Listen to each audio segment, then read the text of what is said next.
What began as an unlikely journey soon became an unstoppable force. At just 34 years old, a son of Queens was reshaping the political landscape. Zohran Mamdani, New York City's newly elected mayor. A figure whose words energized a city known for never slowing down. This is a city defined by wealth and influence, a global center of finance, a symbol of modern capitalism, now governed by someone who openly identifies as a democratic socialist. When asked if he considered himself a communist, Mamdani answered, "No, I call myself a democratic socialist," inspired by the words of Dr. Martin Luther King Jr., who said there must be a better distribution of wealth. Though his ideology sits firmly on the left, Mamdani framed his campaign around practical change, promising to stand with everyday New Yorkers priced out of their own city. About this, in one of his campaign rallies, he said, "Working people are being pushed out of the city they built. A mayor could change this. That's why I'm running." What started at street level grew into one of the most surprising political breakthroughs in recent memory, a rapid ascent by a Muslim democratic socialist that reverberated far beyond city limits. Upon securing the Democrats' nomination to run for elections in the mayoral race, he gladly declared to his loyalists, "My friends, we have done it. I will be your Democratic nominee for mayor of New York City." Mamdani was born in 1991 in Uganda to Indian parents before immigrating to New York City at the age of 7. His upbringing was shaped by art and academia. His mother is the renowned filmmaker Mira Nair, who directed the award-winning film Queen of Katwe. His father Mahmood Mamdani is a renowned Indian-Ugandan professor of anthropology who was exiled from Uganda by the late dictator Idi Amin. From childhood, competition drove him. Whether on the field or in the classroom, he showed resolve under pressure.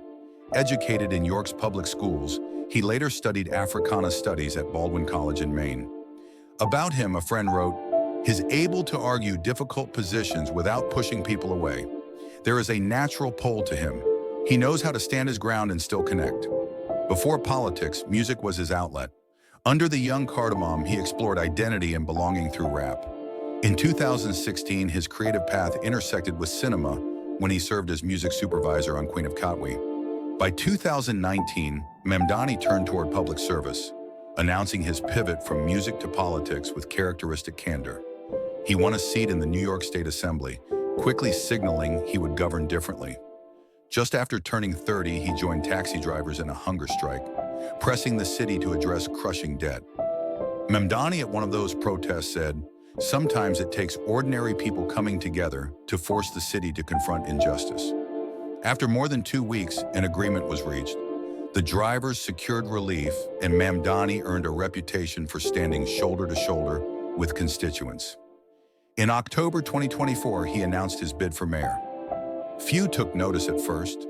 With little name recognition, Mamdani relied on digital platforms, steadily building momentum and maximizing and deploying the power of his overlooked Muslim community.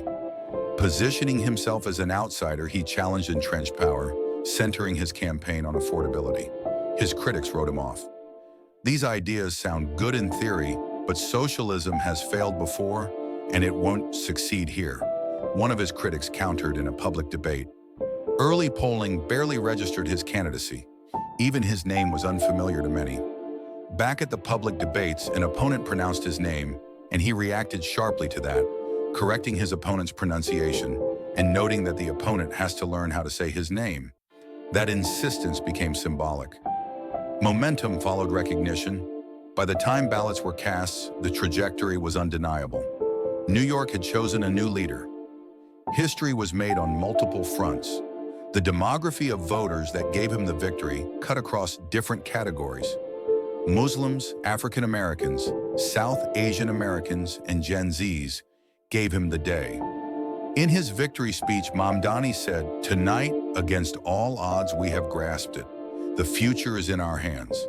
My friends, we have toppled a political dynasty." Then he went on to add, "The sun may have set tonight, but I can see the dawn of a better day for humanity." Rarely has a local election carried such global significance.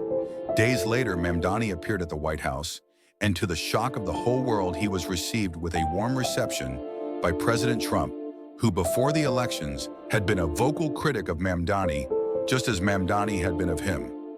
Mamdani, who once called Trump a fascist and a despot, and said during the elections, "Hear me, President Trump, when I say this, to get to any of us, you will have to get through all of us," was seen at the White House holding hands with a former critic. Now, celebration gives way to responsibility. Zohran Mamdani has made a commitment to build a city hub that is capable and compassionate. For a leader defined by breaking barriers, the true test has begun, the test of governing New York City. If you were fascinated by this story of a young man who stood up, challenged and deposed a political establishment, and whose comments and rebuttals in a public political debate turned into a social media trend, or you are stunned by the daring transition from music to politics, activism, and public service made by this young B-list entertainer who had the guts to challenge and defeat an entrenched political hegemony in his city, then subscribe to this channel, because whether it is in our modern world or in the ancient and medieval world, we have lots and lots of daring stories in history to explore right here in this channel. Feel free to share your thoughts on the video in the comments section. And remember to click the like and subscribe buttons.